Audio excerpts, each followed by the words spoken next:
Hello and welcome to the Business Spotlight interview series. I'm your host Sonali Nigam, and today I'm joined by Jamie Hill, co-owner and managing director at B2B Events Limited. Hi Jamie, thank you so much for joining us. No, my pleasure to be here. Thank you for having me. Pleasure is all mine, Jamie. Thank you so much. And would you like to kick us off with a brief background as to who you are and what you do? Yeah, no problem. My name is Jamie Hill. I'm the managing director and co-owner of B2B Events that kind of form within the group. So my business specializes in the exhibition industry, and where we're a little different to most exhibition organizers. Our main focus is on the African continent. We are West Africa's largest exhibition organizer with a portfolio of 4 events there. And we also have 2 exhibitions here in the UK. So I've been in the exhibition industry. I started in 2008 when I moved to Dubai, and I worked for what is now the world's largest exhibition organizer, and essentially worked my way through the ranks there before moving back to the UK in 2017 to set this business up. But before I left for the UK, I was the head of Africa for my previous employer, which Wow. kind of set the foundations for me to take the big step and set up B2B events alongside my partner, and kind of go from there in 2018. And yeah, pleased to say it was a good decision so far. Anyway, so we employ 25 people in our office based in Coventry in the UK, and hoping to turn over somewhere in the region of 5.5 million this year. So yeah, business is going quite well. Oh, I can definitely see that, Jamie. And so 2018 to 2025, it has been really long, period of time that you've spent in the business. So Yes. what do you attribute your growth to? On a session of success, to be honest with you. I have to say I'm not a particularly money motivated individual. I always, it's the competition, it's the thrill of kind of creating something and building something during my 10 years in Dubai that was a huge exhibition company. It kind of, I suppose, like most major corporations, you have many different people on the same level as you, and it almost became a bit of a competition to outcompete to the people in the, because I'm a salesman. My background is sales, and sales is very performance driven, high pressure, and I kind Yeah. of thrived on that, and really enjoyed that opportunity to kind of grow through a business. But I always found that working on my own P&L and my own events, it almost felt like it was my own business anyway, and to kind of succeed there. So it was kind of a natural step to come and set the B2B events up when I did move back to the UK. But yeah, I think I saw a big opportunity. As I mentioned a moment ago, a lot of our shows are in West Africa. Mhm. Nigeria is stated to become the third biggest population in the world behind India and China by around 2040.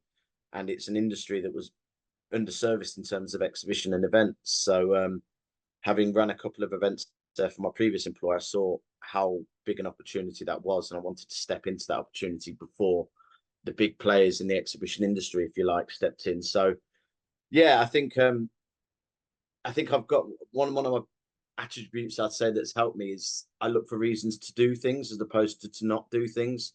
I've been to many industry conferences and things like that, and I sit there and I listen to some people and they tell you why you shouldn't do this and how to be extra careful. And I couldn't disagree more with that. I think sometimes if you believe in it and you back yourself, you've got to really just go for it and take a risk. And that's what I did. And yeah, luckily it proved to be the right decision. But we run good events, and we have a rebooking process every year, which enables us to get a good amount of revenue set for next year whilst we're on site at the at the current exhibition. So that really helps that level of growth grow year on year, and has enabled us to then kind of scale the business and so on. So I suppose if you were to take that kind of on-site rebook into other industries, it's about protecting your current accounts and making sure that you get that repeat business and you build that repeat Mhm. business and that relationship with them, but not sacrificing business development and new business as well. So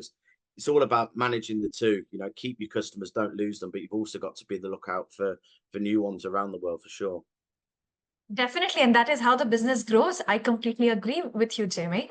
So, Mm. what would you say are the biggest learning as a owner of the business running successfully? Yeah, I mean, things that I know about running a business that are kind of misconceptions. I mean, I think everybody, and I'm sure this is what most people say when they're on the podcast, is there's this kind of, oh, I want to have the freedom to be my own boss and, be able to make my own decisions and have time off here and there. And I think that's the biggest misconception. The level of responsibility you have as an employer when you've got staff members and then you've got staff members' families and children's, and every decision that you make to kind of move the business forward will have potential impacts on your staff and their family and kids' education and everything. So I feel there's a real high level of responsibility as being my own boss. But I did fall into that. Oh, it'd be so nice, not having these targets I've got to hit all the time and taking time off when I want it. It's not like that, and I think it's yeah. I don't know if any of your guests are familiar with Peppa Pig, but there's a character in there called Mrs. Rabbit, and she's doing everything, and that's what it's kind of like when you first set your business up. I was the HR department, I was the salesperson, I was the marketer, I was the accounts team, and I've no experience in a lot of those backgrounds, but it's learning, and I think that's something that really makes me happy is learning new things and being able to grow personally. So yeah, I think that's the biggest misconception. It's that you're going to have more freedom because if you've got that commitment to succeed and you really want to succeed, your drive will not let you take that time off, and it'll almost be the opposite where you feel like every moment you have is time that you could be working on the business and growing things. So yeah, it becomes a bit of an obsession. So yeah, that's definitely one. I think also I was quite young to set the business up. I think I was 29. Mhm. Actually, I'm probably lying there. I was just over 30. But I think you have to sacrifice a lot as well, particularly with what we do. We travel to exhibitions all over the world, and that takes a lot of time. And running the exhibitions overseas in Africa as well, it means that you do have to sacrifice time with your family at certain times. And I've got two young children, so that was quite tough. But we've kind of got to that size scale as a business now, which we'll talk about in a bit as well. I think is where I'm really trying to empower the others in the team, develop staff within the company to an order and out to let everyone else run the business. And luckily, I'm not. Um, so yeah, that's key. I think that was sacrifices there, and I think it also. I think this is something that not a lot of people talk about is you've got to balance everything within yourself. I'm a business owner and a leader, but I'm also a father and a husband and a friend, and trying to balance that time to still be a good. I'm quite a sociable guy. I still like to go out with my friends and all that, and that's a big sacrifice you have. And then when I do get home, I want to spend more time with the family. So there's someone always you kind of got to.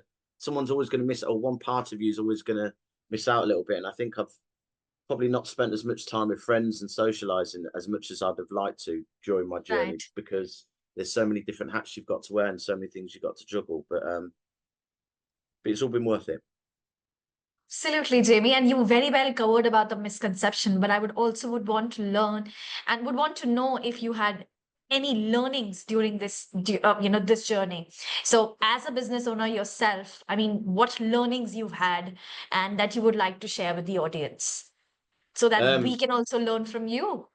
yeah, I mean, I'm still learning every day. Like I said, learning new things is something that really makes me happy. I know that sounds Right. quite a simple thing to say, but it's really true. But yeah, like, I think I don't know, there's so many learnings, but I think in the exhibition industry is we were particularly affected by the COVID pandemic in 2020, and we still managed to navigate that very well. And I think although that's an extreme example, I think the important thing that I've learned is to only really worry about the things that you can control Yeah. because there are tweaks and changes that you can make to a business. As you hear a lot in the UK at the moment about national insurance going, rising, and we do a lot of foreign exchange between naira and Nigeria, US dollar and pound sterling, and that can have an impact. But I tend not to let things like that bog me down too much.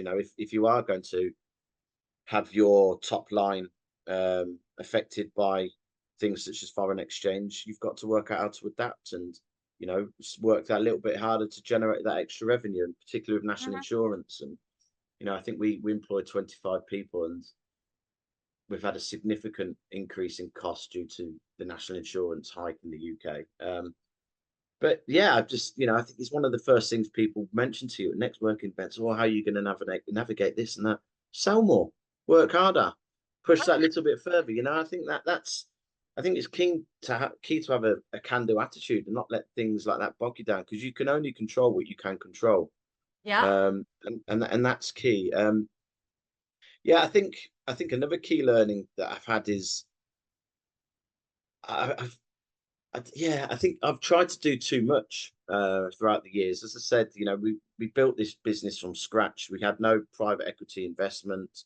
It was only literally the some funding from my business partner, and I was kind of running the business to set it up. And I still, to almost maybe last year, not too long ago, considering we've been in business then about 6 or 7 years, I was still doing far too much and believing that I was helping everybody by doing far too much. Oh, we needed a few more sales on one of our events. I'll jump back in the trenches and make that sale and help out, and then come back and pat myself on the back and feel like a hero. And all I'm really doing is I'm stifling growth of my employees and my staff and my colleagues. And I think a massive learning that I've had, and I try to speak to other people in the industry sometimes as well, is it's really key to take a step back and empower and train and employ.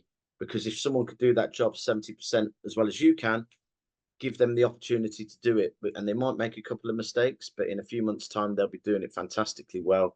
And that allows you to have a bit more time. And I think time is key to everything. It's the most true. important commodity that we all have. And I think it's by giving yourself more time, by empowering others in your business, and training will be critical to any growth, because it really does enable you to look forward at what's next and where you're going, as opposed to looking back and doing all the basics and things like that. So yeah, I think that's the key learning for me. Try not to do it all. I mean, it's really difficult because at times you can't afford to employ, particularly starting up a new business. But take that risk when you can, and find the right person, because if you can find that right person to take off a lot of the work that you're doing, it enables you to focus what you're good at, which is growing the business and moving things forward.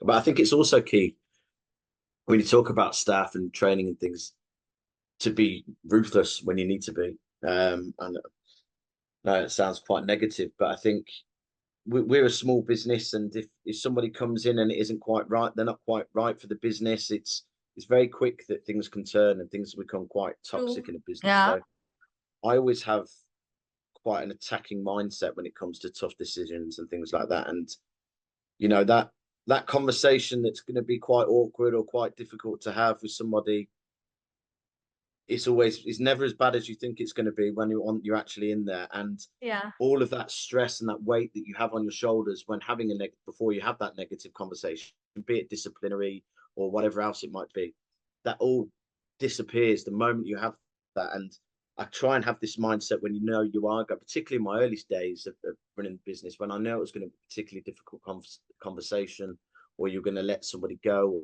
or let somebody down, or whatever that might be, is to focus on how you'd feel after that meeting is had. Because it's once you have take that weight off your shoulders by actually attacking these decisions and not letting them brew, not letting them fester, it enables you to really have a clear head and move things on. So yeah, I think don't be don't back away from the difficult conversations or decisions that you make, because the minute you make them or have them, you'll feel so much better about everything else. Some wise words coming from you, Jamie, I must say. And I'm trying. and you've talked about a crucial aspect, which is employees. And I love the way that you feel that they should be trained and they should be made more efficient so that they can support Yeah. you in the business. So my next question is around employees. What qualities do you look for in employees when you hire them, and how do you foster a positive and a productive work environment? Yeah, I mean, we've got our company values at B2B events that we've kind of rolled out recently, but there's something that we've myself and my business partner have kind of lived by before, and I won't go into too much detail with them, but essentially the two main things there are about getting stuff done, being dynamic and getting things done. We're also key on empowerment. We want to have, empower our employees to have their own level of responsibility and to be able to achieve and grow within the business. And then ultimately, nothing works if you don't work together as a team. So, we have a really good vibe within the business and a team vibe, and that's key to maintaining, not just in terms of bringing in new staff, but also maintaining staff. I think, oh, sorry, not maintaining, but keeping hold of staff. But I think that's one of the biggest issues I see in other businesses. When I see good people have left businesses because they weren't treated correctly or things like Yeah. that. I mean, for me, recruitment or bringing somebody in is probably one of the biggest challenges of the business. Talent acquisition is difficult, and if Hmm. you've got the right person in your company and they're performing well and they're hitting their targets and they're allowing you to grow forward as a business, why wouldn't you keep hold of them? So we do True. everything that we try to do to make sure that our staff are happy, are fulfilled in their job, be that financially or whatever else it might be, because the minute they decide that they could do better elsewhere and they decide to leave, you've then got to try and find that new person, which takes time. You've got to employ, normally through a recruitment consultant, which takes costs of money. There's a huge risk associated with it because you never really quite know what that Yeah. person's like through an interview process. So there's always a risk. So yeah, I think it's key to make sure that everybody within the company is happy. And how do we do that? I mean, I consider myself an employee as well. I go to the office most days. I'm there as well. So I want to go and enjoy myself. I don't want to go to an office where, everyone's cracking the whip and got their head down and not communicating and just work, work, work. I think you've got to have a nice level of fun in the company. I mean, get it done, but have fun whilst you're doing it. And I think that's key. We have loads of little targets. We have weekly sales targets, monthly targets, where it means we can leave early at the end of the month. We do lots of travel together as a team, and when we do, we make sure we enjoy our evenings together. And I think that's the main thing.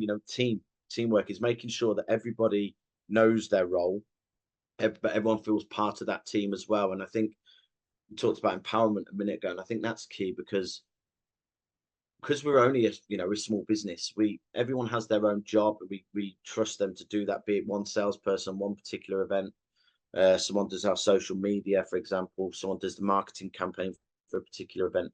There's exposure to them and what they're doing. They've got targets to hit that people are aware of. So, I think that people hold each other to account when people do need to pick things up, and when that's done in the right way. I think that's really good for team morale. I want to take a step back and let everybody else work together to achieve these goals and things. So yeah, I think by maintaining our values of getting things done and empowering others to do that, but at the same time having a real ethos on the team environment and having fun, because no one wants a boring job, right?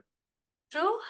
Nobody wants that. And everybody Mm. wants to have an environment where they can grow themselves up. So I completely agree with that. Jamie, you've talked about various aspects, and I would love to know one thing because you talked quite a lot about balancing between personal and the professional life and how it is so important to you. So can I quickly ask how do you balance a personal life with the demands of running a business successfully? What is that, knack of doing it? Well, I think it took me about 16 years to find it. And 16 years is a long time. And I think we spoke about this before. It's kind of, really do feel now that I've got to that point where it's all about empowering others in the company to do their roles, to kind of step up and run the business and enable myself to take a step back a little bit. I don't play golf or anything like that, but it would just be nice not to have that pressure of feeling that I'm responsible and having to do everything. So I think what myself and my business partner have really been working hard on for the past 12 months is a bit of succession planning, enabling that people within the business can grow to take on a lot of the responsibilities that we were doing, because that ultimately then frees us up to have a bit more time to spend with our families and everything. Because like I said, I've sacrificed a bit. They've certainly sacrificed a lot as well by me being overseas and traveling and things like that. So I Yeah. think, as I say, after 16 years, I really do feel that I've found that work-life balance over the past 12 months. And I think my key to that would be to make sure you've got the right people within the business. When you find them, you need to train them to the best that you can.